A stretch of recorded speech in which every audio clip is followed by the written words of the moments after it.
Welcome to the deep dive. Today we're getting into the nuts and bolts of learning English. Yeah, it's a huge topic. I mean, we're talking about the go-to language for, well, for almost everything. Business, tech, science. Over 1.5 billion speakers worldwide. So becoming fluent is just this massive advantage, personally and professionally. And that's exactly why the sources our listeners sent are so interesting. It's not just another list of study tips. Right. We got this incredibly detailed breakdown of the 13 most effective strategies for learning fast.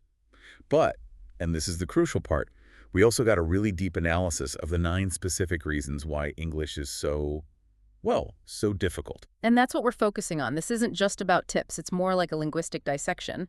We're going to look at the language itself to understand its unique hurdles. It's like, to beat the enemy, you have to know the enemy. We're mapping out the tricky grammar, the totally bizarre spelling, all of it. And once we know why it's hard, Then we can apply those 13 strategies in a much more targeted way. Understanding the problem isn't meant to discourage anyone. It's actually the most important first step. it validates the struggle, right? It tells you, no, it's not just you. This is actually hard. Precisely. Okay, let's unpack this. We're starting with the hard facts. Part 1. The 9 reasons English just seems designed to trip you up. And the very first one, the complexity, it actually starts with the learner. It's all about your starting line, the language you already speak. The sources really drill down on this idea of linguistic distance.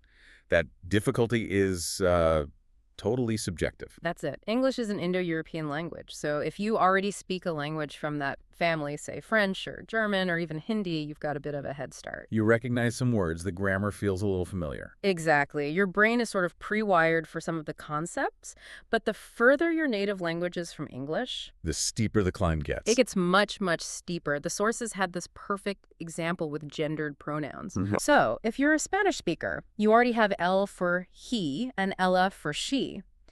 The idea of assigning gender to a person you're talking about, it's not a new concept. But for a Persian speaker, it's a completely different story. A whole different ballgame. In Persian, you use one gender-neutral pronoun for humans. Ooh-oh. So suddenly, a Persian speaker has to build this whole new mental framework where they have to categorize every single person by gender. Something that's totally irrelevant in their own language. And that's just one tiny example. It proves that how hard this is. It's always personal. It really depends on where you're coming from. Okay, so that's the starting line. But then everyone, no matter where they're from, hits this next wall. The sources call it memorization mountain. Yes, irregular verbs and plurals. It's just pure brute force memorization. It really is. English gives you these nice, simple rules, add ed for the past tense, add es for the plural. So simple. And it just breaks its own rules constantly. With thousands of the most common words, too. These are often the oldest words in the language, the ones that have resisted being standardized. You can't guess that sing becomes sang, or that a bunch of mouse is mice. Or foot becomes feet. There's no rule. You just have to learn each one by itself. It's flashcards, it's repetition. It's a grind. And while, all languages have some irregularities, The sheer number of them in everyday English is just a huge barrier right at the start. You have to climb that mountain of memorization before you can even really start forming proper sentences. okay, so from memorization, we move into grammar that feels like it requires mind reading. That's a great way to put it. This brings us to hurdle number 3, the verb tense system. It is notoriously complex. It's way more than just past, present, and future, isn't it? Oh, much more. The complexity comes from this concept called aspect. English verb tenses do 2 jobs at once. They tell you the tense, which is when something happened. And the aspect, which is Right. how it happened. Like, was it finished? Was it ongoing? Exactly. So we don't just have 3 tenses. We have like 4 different aspects we can apply to those tenses, which gives you 12 main combinations to worry about. 12. Wow. Okay, can we just quickly break down those 4 aspects? Sure. So first you have the simple aspect. That's just a fact or a habit. She cries. Simple. Got it. Then you have the continuous or progressive aspect. This one emphasizes that an action is ongoing at a certain time. She is crying. Okay, that makes sense. Third is the perfect aspect. This is the tricky one. It links a past action to the present or to another past event. She Yeah. has cried. The crying is done, but it's still relevant now. Maybe her eyes are red. Ah, I see. It connects 2 points in time. Right. And then the final, most complex one, the perfect continuous. She has been crying. This one really focuses on the duration of the action leading up to now. And this is exactly why the sources use that example with Emily and Patrick to show how these tiny changes in verbs completely change the meaning. It's the perfect illustration. So if you say, Emily had cried when Patrick walked in. That's the past perfect. The crying was totally finished before he even opened the door. Exactly. But if you say, Emily was crying when Patrick walked in, that's past continuous. He walked in right in the middle of it. The action was ongoing. And that last one. Emily had been crying when Patrick walked in. Past perfect continuous. That tells us the crying was happening for a while and just stopped right before or as he arrived. You're focusing on the duration of the action that just concluded. So as a learner, you're not just picking a verb. You're having to define the precise chronological relationship between two different events. That is a huge mental load. It forces a level of precision that a lot of other languages just handle with context or maybe an extra word like already or still. Which, speaking of mind reading, leads us right into difficulty number 4, articles. A and the. If tenses are temporal mind reading, articles are social mind reading. You have to get inside your listener's head. The choice is all about what you assume the other person already knows, isn't it? 100%. If I think you know the specific thing I'm talking about, I use the definite article. If I think you don't, or it doesn't matter which one, I use a or n. That is such a huge burden. Yeah. You have to constantly be evaluating the shared context between you and the listener. And you have to be right. Like if I'm talking about someone we both know, I can say, did you see the mailman today? Because I'm assuming we have the same mailman. But if you said, did you see a mailman today? It just means any random mailman. Exactly. The listener doesn't need to pick out a specific one. And just when you think you've got that figured out, you run straight into all the exceptions. It's a total swamp of rules. It is. You have to drop the article after some prepositions, like being at school or in prison. You need it for some countries, the United States, but not for others, like Canada. Or for things you can't count, like water or knowledge. You can't have a knowledge. Right. So for learners whose native language doesn't have articles at all, or uses them differently, it's just this constant minefield of contextual and, frankly, arbitrary rules. Okay, so the 5th challenge is another structural one. It's how English makes negative sentences and asks questions. Yeah. It's not as simple as just adding the word not. No, it forces you to completely rearrange the sentence. Take a simple positive statement. Ken ate cheese. Okay. Ken ate cheese. To make that negative, you can't just say Ken not eat cheese. You have to bring in a helper verb, did, and then the main verb ate has to go back to its base form, eat. So it becomes Ken did not eat cheese. And to ask a question, you have to move that helper verb right to the front. Did Ken eat cheese? Exactly. So the learner has to get used to this constant shuffling of words and this idea that one verb, did, carries the tense information, while the other one, eat, just carries the action. It's very counterintuitive for a lot of people. Right. If your language just adds a question mark at the end, this is a whole new system to learn. A whole new system. Okay, so that's the heavy grammar. Now we're getting into what the sources call the non-literal nightmare. Yes. Starting with hurdle number 6. Phrasal verbs. These are just a massive source of frustration. A verb plus a little word like up or out that completely changes the meaning. And they're tricky for 2 very specific, very mechanical reasons. The first is, as you said, the meaning is idiomatic. So pick up doesn't mean to literally pick something in an upward direction. Right. It means to collect something. Or pick on means to bully, or pick out means to choose. The meaning is not the sum of its parts. You just have to memorize thousands of them. So when you're faced with that mountain, what's the best way to learn them? Is it better to group them by the verb, like all the ones with get, or by the preposition, like all the ones with up?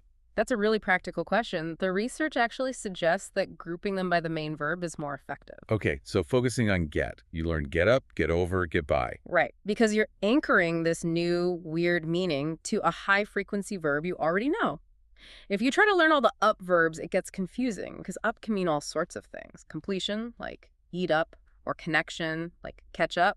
That makes sense. Okay, so what's the second reason they're so difficult? It's a grammar problem, the splitting issue. Ah, right. Some of them you can pull apart and some you can't. And there's no rule to tell you which is which. You just have to memorize it. For example, you can say, she turned down the offer, or you can split it, she turned the offer down. Both are fine. But with look after, as in taking care of someone. You can't split it. You have to say, he looked after the dog. You can't say, he looked the dog after. It's just wrong.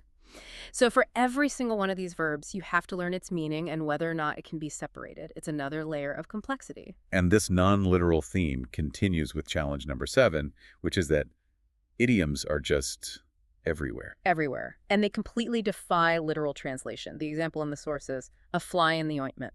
It means a small problem that ruins something that was otherwise good.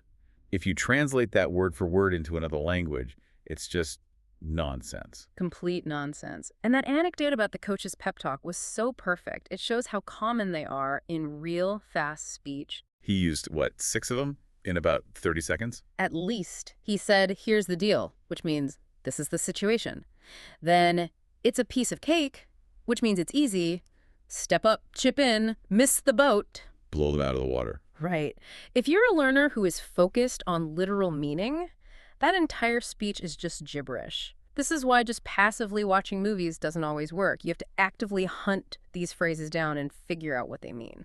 You have to bridge that gap between the dictionary definition and the real-world cultural usage. That's the challenge. Okay, hurdle number 8 is more about scale. It's the huge, diverse vocabulary of English. The size is just staggering. The Oxford English Dictionary has over 250,000 entries. Now, nobody uses all of those. But even an active native speaker might use somewhere between, say, 15 and 60,000 words. That is still a monumental number for a learner to acquire. It is. And the reason it's so big is that English is a linguistic magpie. It just borrows words from everywhere. Right, because of history, conquests, colonization. All of it. So words that are originally English make up less than 25% of our modern vocabulary. We've taken words from French, Latin, Greek, all over the world. And when we borrow the words, we often borrow their grammar, too. Which creates so many exceptions. Our normal plural rule is to just add an S, but then we have all these borrowed words that keep their original plurals. So the plural of the Latin word alumnus is alumni. And datum becomes data. Or the Greek criterion becomes criteria. So you end up with this messy, multi-layered system for making plurals that's based on where the word came from, which is just bewildering if you're trying to find a consistent pattern. And that brings us to the final hurdle, number 9. The one that drives everyone, even native speakers, crazy. The spelling. The English spelling nightmare. It is absolute chaos. And the main reason is that we basically froze our spelling system sometime in the mid-1500s. So there were still spelling words based on how they were pronounced 500 years ago. Exactly, which is why we have so many silent letters.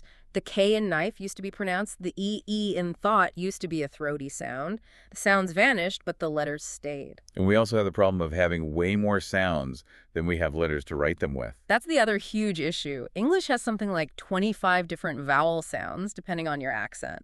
But we only have 5, maybe 6 vowel letters to work with. A, E, I, O, U, and sometimes Y. Right. So we're forced into these incredibly inconsistent spelling patterns. You get the same sound spelled differently, like in bread versus bed, and you get the same spelling pronounced differently, like the I in fig versus sigh. It makes sounding it out a really risky strategy. Very risky. And the ultimate proof of this absurdity is that old thought experiment, the word goatee. Ah, yes, where you can theoretically spell the word fish as G-H-O-T-I. It's brilliant. You take the A from enough, which makes an F sound. You take the O from women, which makes a short I sound. And you take the T from ignition, which makes a she sound. F-I-ish. Goatee. It's ridiculous, but it perfectly shows how unreliable the connection between letters and sounds really is in English. It does. Okay, so we've done it. We've mapped the enemy territory. 9 inherent difficulties. The rules are broken. The vocabulary is massive. The grammar is, well, it's gymnastics. So now we completely switch gears. We do. Now we move from the problems to the solutions. Part 2. The 13 pathways to actually conquer these hurdles. We're moving from the diagnostic to the strategic. The 13 specific strategies that the sources say are the fastest way to get fluent. And the absolute foundation of all of this is tip number 1. Surround yourself with English. Immersion. It's non-negotiable because it forces your brain to get used to all that chaos we just talked about. And this isn't just about having English music on in the background, right? It's about creating an environment where you have to use it. Right. The sources suggest really practical things like finding a language exchange group, actually talking to native speakers, going to social events where English is the only option. They also mentioned recording yourself speaking in front of a mirror. Which sounds a bit strange, but it's this great low-stakes way to practice. You get used to the sounds your mouth is making, you build the muscle memory for pronunciation without the pressure of a real conversation. And that connects directly to tip number 5, which is all about daily practice. Consistency, even for just a few minutes, is everything. Yeah, 15 minutes of focused speaking every single day is so much better than cramming for 3 hours on a Sunday. You have to speak to people. You have to try to imitate their rhythm and their tone. This is how you start to absorb those phrasal verbs and idioms we talked about, right? You hear them in a natural context instead of just seeing them on a list. Exactly. You start to get a feel for them. The sources even suggest some really creative ways to practice, like storytelling or even trying a stand-up comedy workshop. Wow, that's definitely throwing yourself in the deep end. Anything that forces you to actively produce the language under a little bit of pressure. And all of this practice, this immersion, it all leads to tip number 9, which the sources call the real game changer. And that is, start thinking in English. This is the goal. A lot of learners get stuck in this slow 3-step process. They have a thought in their native language, they mentally translate it according to English grammar rules, and then they say it. Thinking in English just bypasses that whole middle step. But how do you actually get your brain to make that switch? It feels like such a huge leap. You trick it. You make English necessary. The easiest way is to change the language settings on your phone, your computer, all your devices. So if you want to find something, you have to search for it in English. Precisely. You start using English for everyday functional tasks. Write your shopping list in English. When you're driving to work, narrate it to yourself in your head. I am turning left. I need to get gas. Simple things. What's actually happening in the brain when you do that? From a neuroscience perspective. You're creating new direct neural pathways. You're training your brain to link the concept of, say, a chair directly to the English word chair, instead of routing it through your native word first. So you see the object and the English word pops into your head automatically. And that's absolutely crucial for overcoming that brain freeze we'll talk about later. It massively cuts down on your mental processing time and makes speaking feel much more automatic and less like a chore. Okay, so that's the foundation. Immersion and thinking in English. Next, the sources focus on the 4 core skills, starting with tip 2, active listening. And active is the key word here. This isn't just hearing, it's listening with a purpose. It's how you improve everything: speaking, vocabulary, grammar. So when you're watching a movie, you're not just following the story. You're trying to map the sounds you hear to the grammar and the vocabulary you know. Exactly. And you should listen to a variety of sources: news, podcasts. It exposes you to different accents and dialects, which is critical for understanding global English. It helps you get past that hurdle of your own native language's influence. The sources also said you should practice listening in difficult environments. Yeah, try having a conversation on the phone or in a noisy cafe. The real world isn't a quiet classroom. You have to train your ear to filter out the noise and focus on the language. Okay, from listening we go to tip 3, which is read, read, read. This feels like the main weapon against that huge vocabulary problem and all the irregularities. It really is. Reading is where you become a language detective. But the most important thing is motivation. You have to pick things you actually want to read. So it doesn't matter if it's a thriller or a technical manual or a comic book, as long as you're engaged. Right. And reading is so good for tackling those specific hurdles. For irregular words, just seeing men and man used correctly over and over again helps your brain accept the exception. For the vocabulary size, you're just constantly exposed to new words in context. And the sources say you should try to guess the meaning from the context before you run to a dictionary. Yes, that builds your linguistic intuition. And another key tip is to read aloud. That connects the visual words on the page to the physical act of speaking them, which helps your pronunciation and intonation at the same time. That leads us to tip 4, writing your way to fluency. This is the one I think a lot of people skip, but it's so important, especially in a professional context. It is. Writing forces you to slow down and clarify your thoughts. You can start simple, just a few sentences a day. But the sources point out something critical here, which is practicing different registers. You mean like formal versus informal? Exactly. Try writing an email to a friend and then rewrite it as if you were sending it to a CEO. Practice summarizing a technical article. This forces you to think about tone and word choice. And getting feedback on your writing is essential. Absolutely. Whether it's from a teacher or an AI tool, which we'll get to, writing is the only place where you can really slow down and deliberately work on those tricky grammar points, the verb tenses, the articles that just fly by too fast when you're speaking. And finally, in this section, tip 8, perfecting pronunciation. Because even a tiny mistake can completely change the meaning of a word. It can. Think about the difference between sheet and fet. Well, the other word. The main technique here is called shadowing. Can you just define that for us? What exactly is shadowing? Shadowing is when you listen to a short clip of a native speaker, maybe 15 seconds from a speech or a movie, and you try to repeat it back, almost at the same time, like their shadow or echo. You're not just saying the words, though. No, you're trying to copy everything, their rhythm, their pitch, the stress on certain syllables, their entire intonation. You're trying to capture the music of the language. That's a perfect phrase for it. And beyond that, you have to identify your own personal problem sounds. For a lot of learners, it's the sound or certain English vowels and just drill them over and over. But remember, the goal here is clarity, not getting rid of your accent. Just being understood. That's all that matters. Okay, moving into more systemic approaches. Tip 6 is to build your vocabulary bank, but to do it efficiently. Right. With that huge vocabulary, you can't learn everything, so you have to prioritize. The sources talk about the 80-20 rule. The idea that a small number of words are used most of the time. Exactly. The most common 2,000 to 3,000 words in English will cover about 80% of daily conversation, so you have to master those first. So learning a fancy word like serendipity is less important at the beginning than mastering all the prepositions and common phrasal verbs. Much less important. And for memorizing, the sources have a great practical tip. You physically label things in your house.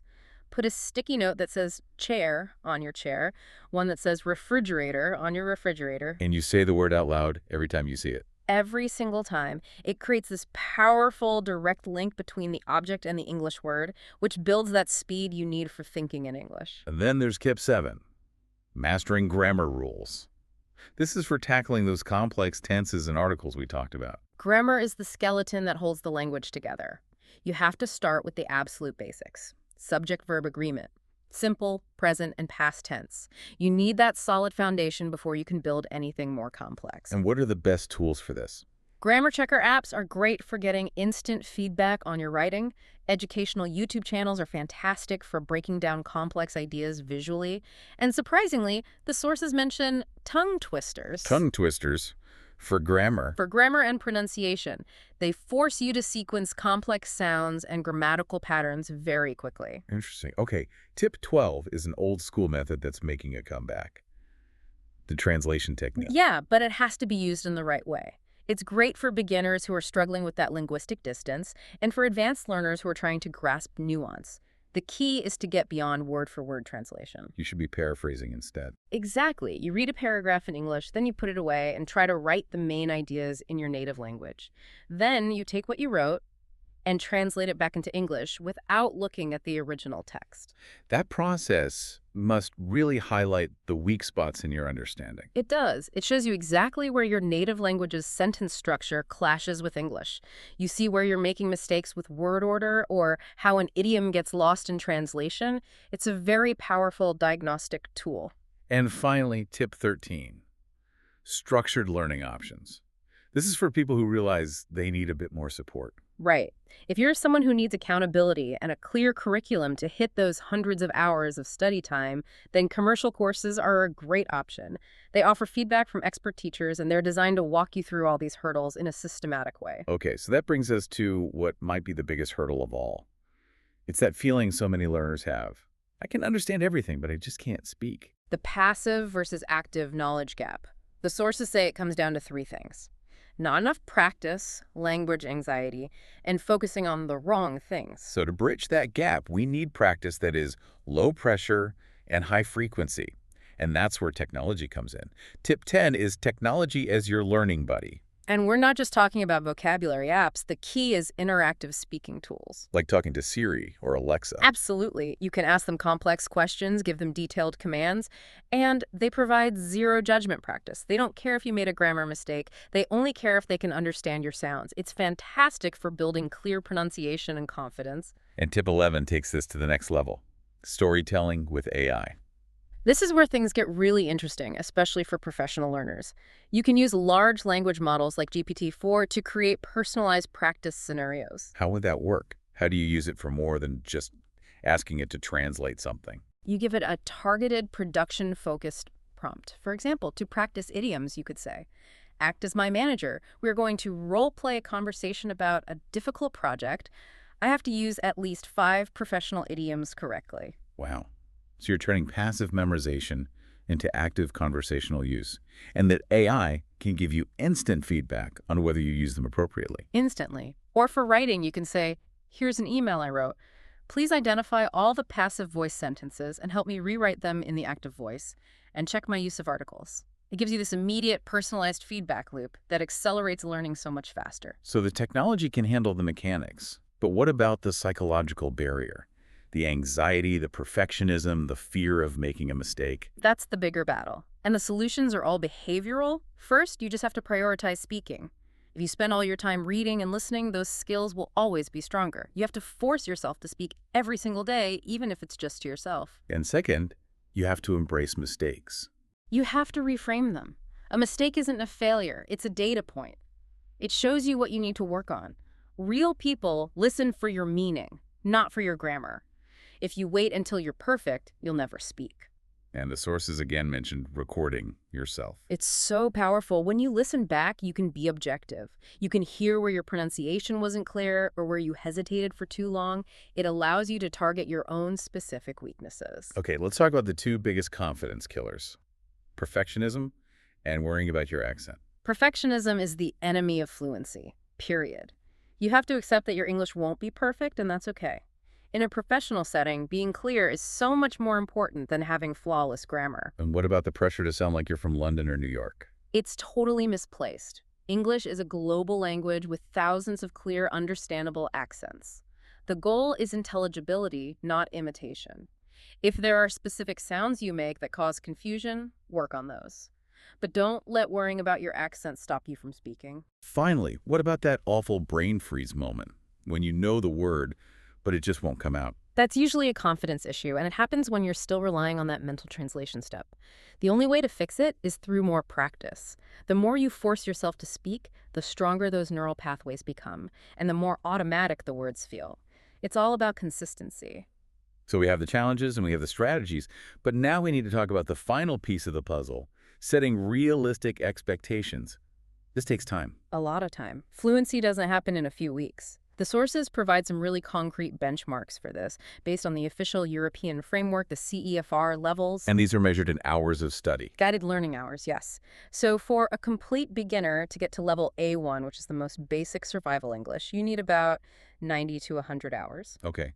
And to get to A2, elementary, where you can handle simple, routine conversations. That's about 180 to 200 hours. And to get to B1, intermediate, where you can handle most travel situations and express opinions, you're looking at 350 to 400 hours of study. 400 hours just to get to a solid intermediate level? That really puts it in perspective. It does, and you're only halfway there. To get to B2, upper intermediate, which is really the level for comfortable professional conversation, that's 500 to 600 hours. And at B2, you can make complex arguments, understand a wide range of topics. Right, and you can interact with a level of spontaneity that makes conversation with native speakers feel natural. But then there's the final leap. To C2, mastery. Which can take from 1,000 to 1,200 hours. 1,000 hours. And what does mastery, what does C2 actually mean in practice? It means you can understand virtually everything you hear or read. You can summarize complex information. You can express yourself spontaneously, fluently, and with incredible precision, even on very complex topics. You're comfortable talking about abstract philosophy. The huge jump in hours between B2 and C2 really shows why those 13 strategies, that consistency, is so important. You're fighting against those chaotic rules for a very long time. You are, but the good news is now you have the map. You know the pitfalls and you know the pathways. And really, all those strategies we talked about, they boil down to 3 simple commands. Number 1, practice speaking. Every single day. You have to produce the language. Number 2, keep learning. You have to keep feeding your brain with input reading, listening, studying. And number 3, don't let fear stop you. Prioritize communication over perfection. And if you need that structure to hit those 1,000 hours, remember that a good course can provide the framework and the expert feedback to get you there. So this has been a real deep dive. We've looked at the language through two lenses. First, the frustration of the 9 inherent hurdles, the spelling, the idioms, the tenses.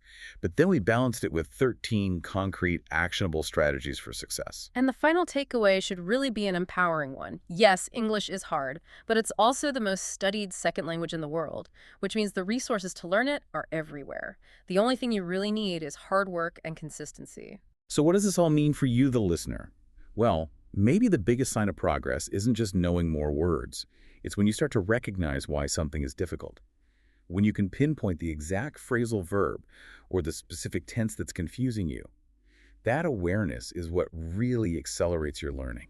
And that leads us to our final thought for you to take away.